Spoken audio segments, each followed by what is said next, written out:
What's up, y'all? How you doing? It's your boy Dog from EBF Academy by English Black Friday. And guess what? We have already talked about the 5 tips to improve your pronunciation, but now I'm gonna go more specifically into it. We're gonna talk about 5 tips that Brazilian people should pay attention to when it comes to improving your pronunciation. Let's do it. Okay, so I took notes of things that I've realized when it comes to pronouncing words in English. And these things are things that happen to me, and there are things that usually happen to my students. But we're going to learn how to correct them and what we should pay attention to. So the first one here is this. Know the difference between E and I. Então a gente precisa saber a diferença entre esses dois sons que são muito parecidos, são duas vogais. A gente tem a vogal E, e tem a vogal I. Ah, teacher, já ouvi falar disso.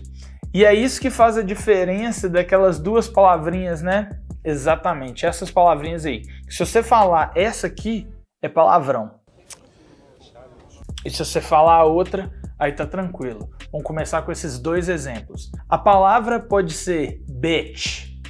Esse bitch é palavrão, é o som E. É o mesmo som que é usado para o outro palavrão que é shit. Shit. Pensa nessas duas palavras, bitch, shit. Agora eu vou mudar essas duas palavrinhas para o som de I. E olha só, beach, sheet, bitch, shit, beach, sheet. Então você conseguiu ver a diferença? Olha, só por causa desse sonzinho dessa vogal que é E ou I, a gente muda a palavra, muda o significado e às vezes a gente pode até passar uma vergonha que a gente não quer passar. Bitch, shit, beach, sheet. E tem mais exemplos. Olha esse aqui que legal. Fit, feet, fit, feet. Então você tá malhando, tá treinando, quer ficar fit. Mas aí você tá falando sobre os seus pés. Feet, fit, feet. E quando você tá comendo alguma coisa, aí você vai molhar ali no ketchup, mostarda. Aí esse negocinho, esse potinho, chama dip. Dip, dip. Não se confunda com fundo, que é deep, deep. Então olha os exemplos. Bitch, shit, dip, fit, beach, sheet, deep, feet. Então esses sons são muito importantes, eles são sons diferentes, porém para nós brasileiros é um som muito difícil. But if you practice, you can make it permanent. Let's go to the next one. This next one is very important too. We do have this in Portuguese, and because of that, we tend to bring that into English when we're speaking this language. So the sound is t and ch. So here it says, know the difference between t and ch. Por exemplo, as palavras em português que tem o som de T, mas ele vem seguido de E ou seguido de I, a gente tende a colocar esse som de T como um som de ch. Então a gente não fala carente. Tem lugares no Brasil onde as pessoas falam assim, carente, carente. Mas aqui em Belo Horizonte, a gente fala carente. Olha, a gente fala. Não é a gente fala ou a gente fala. Mas lembrando, existem algumas variações do português e essas pessoas usam esse som de T. E essas pessoas têm mais facilidade de pronunciar o T em inglês. Mas a gente daqui precisa prestar mais atenção. Então palavras como gato, a gente fala cat, mas muita gente fala cat. Mas se a pessoa falar cat, ela está falando uma outra coisa, que é o verbo catar, pegar alguma coisa. Por exemplo, o gato pega ônibus. Uma frase estranha, mas só para a gente ver os sons. Olha só. A cat catches the bus. A cat catches the bus. Olha, cat, catch. E tem mais exemplo. Por exemplo, o nome do Mateus em inglês pode ser Matthew, ou o apelido dele pode ser Matt. Matt. Mas e se o Matt for confundido com a palavra partida, de jogo. Sabe quando a gente fala sobre o match point?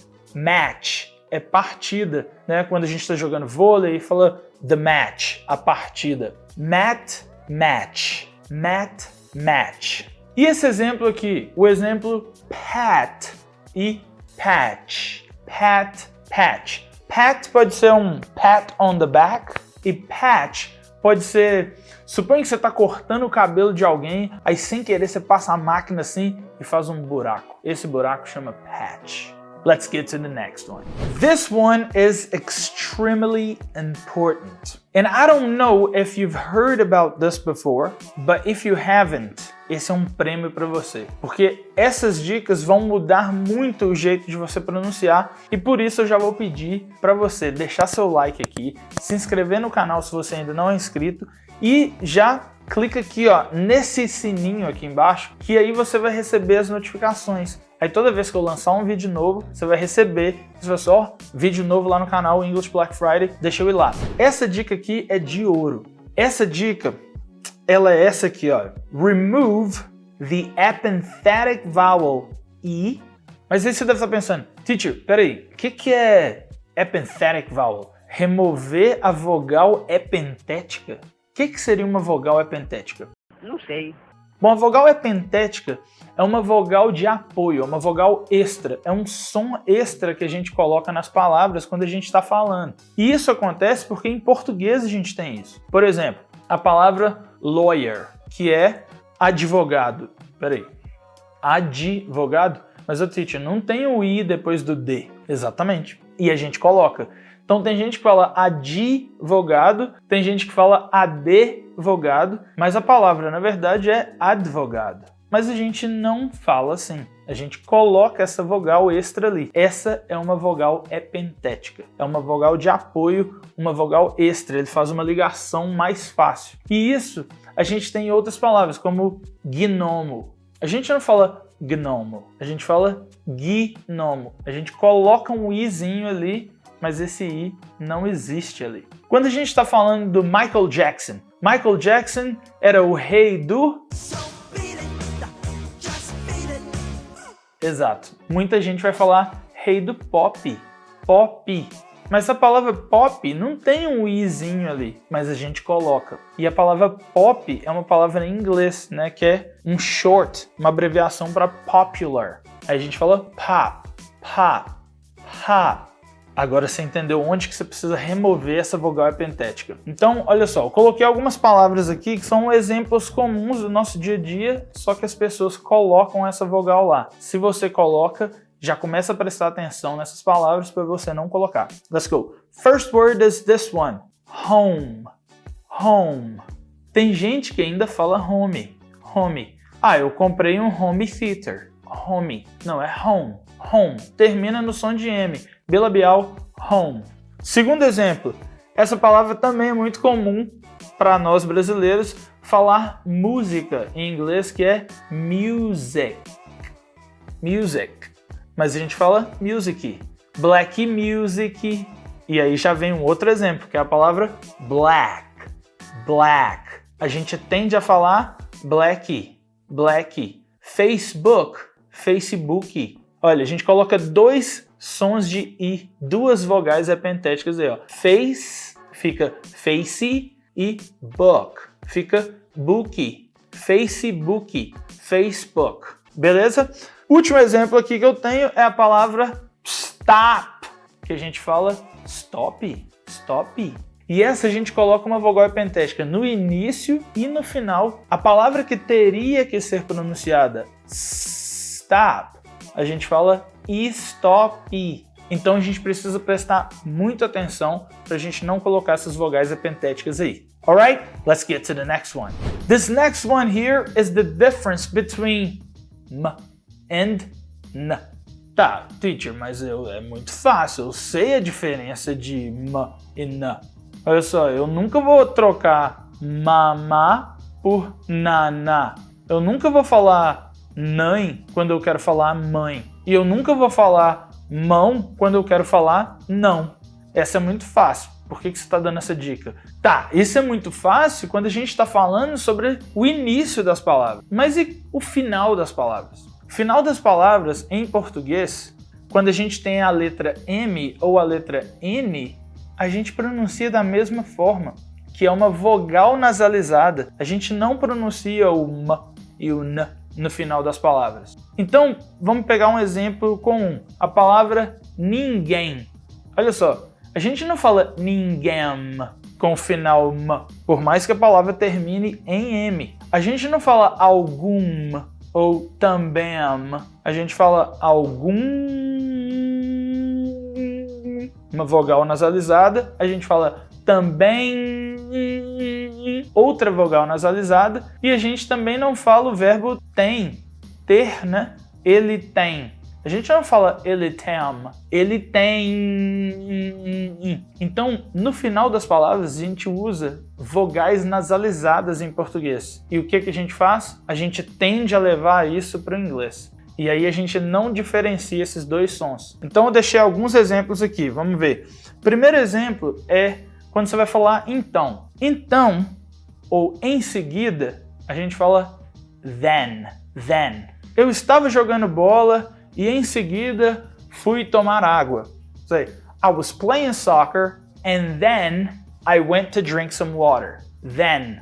E aí você fala assim, eu estava conversando com eles. I was talking to them. Them. Eu estava conversando com eles e em seguida fomos jogar bola. I was talking to them and then we went to play soccer. Então olha só, se você falar then, com M ou N, igual a gente faria em português, você não sabe qual palavra que você está falando. Se é then ou se é them. Vamos ver o próximo exemplo. Nesse próximo exemplo aqui, ó, é a palavra homem. Homem em inglês se fala man, man, man. Porém, se você quiser falar senhora ou madame, a gente fala ma'am, ma'am. Então, se alguém te chamar, sei lá, Rodrigo, é uma senhora que tá me chamando, minha mãe tá me chamando. Rodrigo, vem aqui, por favor. Rodrigo. Aí eu falo assim, sim, senhora. Aí eu falo, yes, ma'am. Yes, ma'am. Aí ela fala assim, aquele homem desrespeitou aquela senhora. Aí ela falaria assim, that man disrespected that ma'am. Man, ma'am. Duas palavras diferentes, só um som que é diferente. A gente chama isso de minimal pairs. Mas isso é um papo para depois. Vamos embora para o próximo exemplo. O próximo exemplo é a palavra pentear e a palavra cone. Pentear o cabelo ou pentear o cabelo, a gente fala comb, comb. I'm going to comb my hair. E olha só, tem um cone ali na rua. Cone. There is a cone on the street. Cone. Comb. Cone. Então são pequenas diferenças que fazem muita diferença quando você está pronunciando as palavras. Sound good? E essa dica muito importante. E essa eu vou ler para vocês aqui porque ela é muito importante. Eu quero que você entenda palavra por palavra. Your accent is beautiful. Work on your pronunciation and keep your identity. Muitos de vocês, não sei se isso acontece exatamente com você, mas têm vergonha do seu sotaque. Mas seu sotaque é quem você é. Você não precisa mudar isso para falar uma outra língua. For example, I'm Brazilian. I speak Portuguese as my mother tongue. And I speak English because I've learned English. I started when I was 17 years old. Nowadays, I communicate in English with no problem. I talk to anybody from anywhere in the world, and that would be okay. But I know I speak like a Brazilian. I know in the back of that, I have a Brazilian accent. But this is who I am, and I'm not willing to change who I am in order to communicate in a different language with other people. And this is exactly what I want you to think about. So your accent is who you are, is your identity. And if you're willing to change your pronunciation, come talk to me. I'll see you in the next video. Thank you very much. Bye.